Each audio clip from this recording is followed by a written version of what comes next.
Assalamualaikum dan selamat sejahtera kepada Puan Nur Atika. Pada hari ini kami ingin membentangkan tajuk kami iaitu pemilihan pekerja. Nama saya Siti Syazri Binti Bakar. Saya Nur Aina Dira binti Muhammad Nur. Saya Joan. Saya Syaira. Saya Aina dan Sofia. Kami telah memilih salah sebuah syarikat iaitu bernama syarikat Yo Hyap Seng ataupun dikenali sebagai YUS. Dan pada hari ini saya akan memberikan sedikit tentang ulasan iaitu dari segi latar belakang syarikat. Saya akan beritahu definisi pemilihan pekerja. Pemilihan pekerja merupakan salah satu proses bagi mengisi kekosongan satu jawatan dalam sebuah organisasi. Kemudian saya akan membentangkan tentang latar belakang syarikat.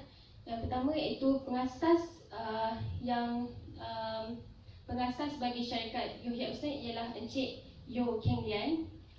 Syarikat ini telah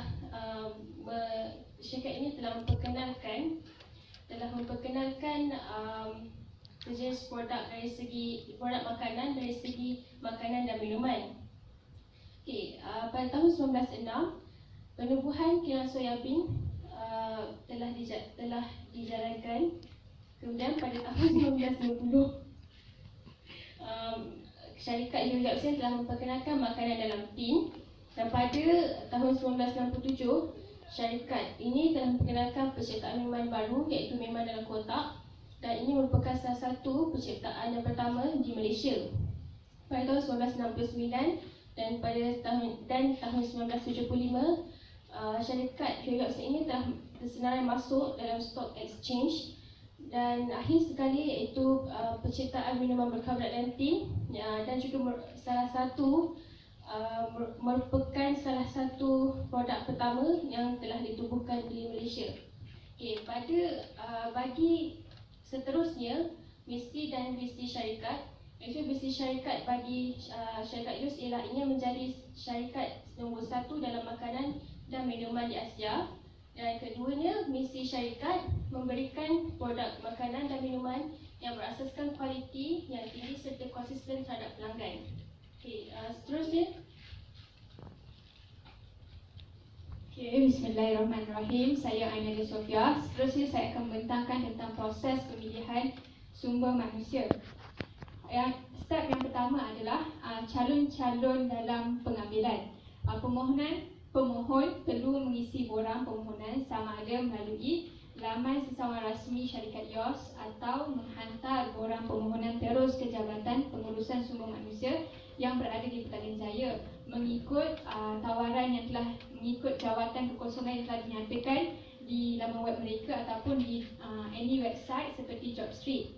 Kemudian kebanyakan calon boleh terdiri daripada lepasan graduan sains makanan, kejuruteraan dan perakaunan.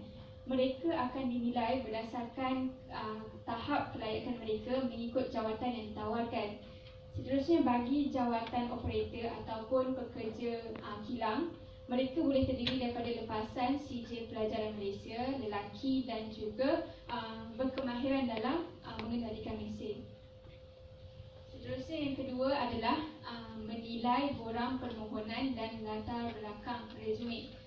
Resume akan menurut Encik Thomas iaitu pengurus sumber manusia bagi syarikat YOS, resume akan dinilai berdasarkan maklumat peribadi, kelayakan akademik, pengalaman pekerjaan dan kemahiran yang dimiliki. Resume juga formaliti dan penyusunan resume yang kemas juga sangat dititik beratkan kerana itu adalah first impression yang pihak YOS akan nilai berdasarkan resume mereka. Bagi jawatan yang lebih tinggi seperti pengurus, ketua jabatan, resume dinilai oleh wakil penting organisasi seperti lembaga pengarah, dan penilaian resume untuk panel yang dipilih untuk the next step selalunya mengambil masa selama seminggu ataupun bergantung kepada jumlah pemohon. Seterusnya saya akan serahkan kepada rakan saya. Nama saya Nur Syaira binti Adli. Dan untuk temu duga, terdapat 3 aspek yang diambilkan untuk syarikat YOS iaitu masa, tempat dan bilangan pemohon. Untuk masa, syarikat YOS menggunakan 2 sesi iaitu sesi awal pukul 9 hingga 11 pagi dan sesi tengah hari pukul 2 petang hingga 4 petang. Setiap sesi mengambil masa 2 jam untuk temuruga. Dan satu calon temuruga menggunakan masa selama 20 minit untuk ditemuruga. Untuk tempat temuruga digunakan bilik temuruga interview room syarikat Yo Hapsen sendiri.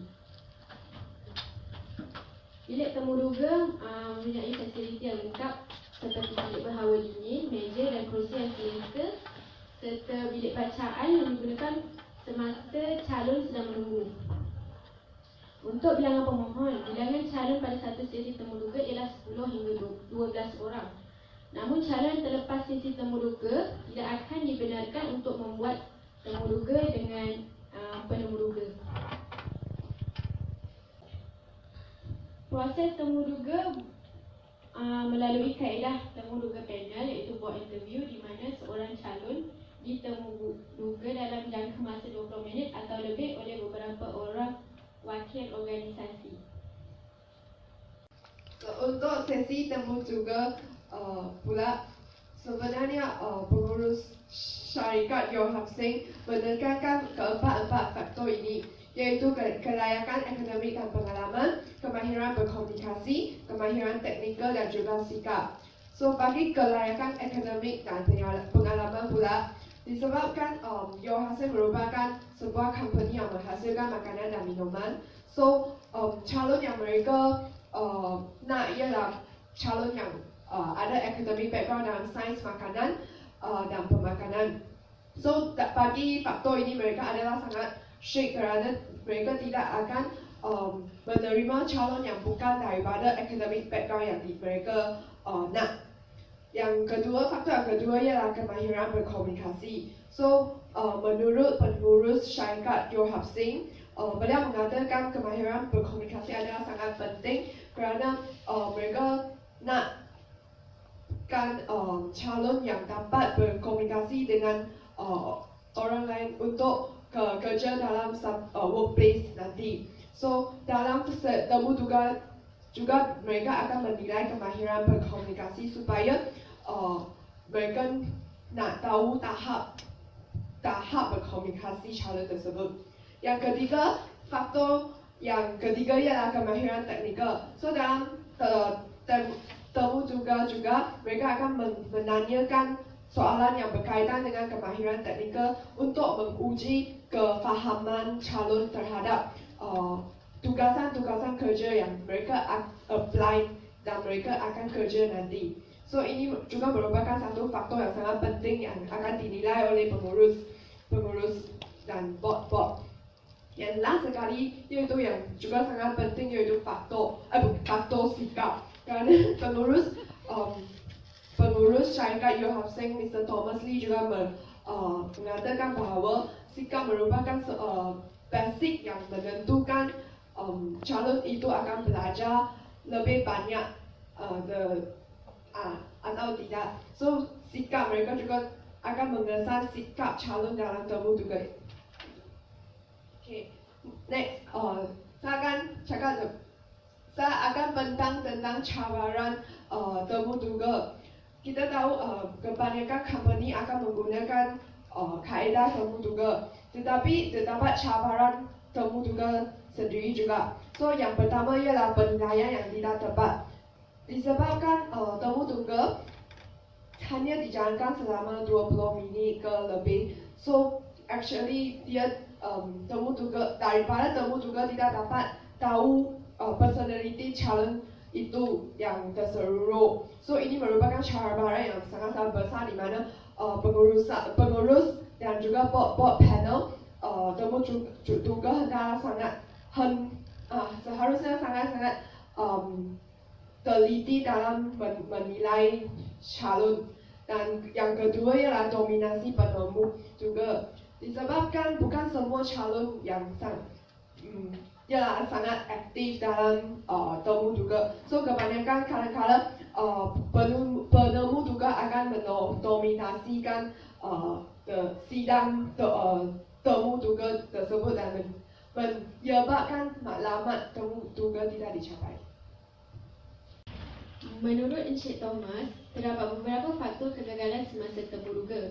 Yang pertama ialah calon tidak mengadakan persediaan secukupnya untuk menghadiri temuruga. Calon tidak berpenampilan kemas ketika menghadiri temuruga. Kurang keyakinan terhadap kemampuan diri sendiri, calon kurang skill komunikasi dan kurang tumpuan semasa mereka di temuruga. Calon gagal menyiapkan diri untuk menjadi pendengar dan menjawab soalan yang baik semasa sesi temuruga. Dan akhir sekali, calon tidak dapat memberikan pandangan yang bernas dan bertepatan dengan konsep soalan yang diberikan.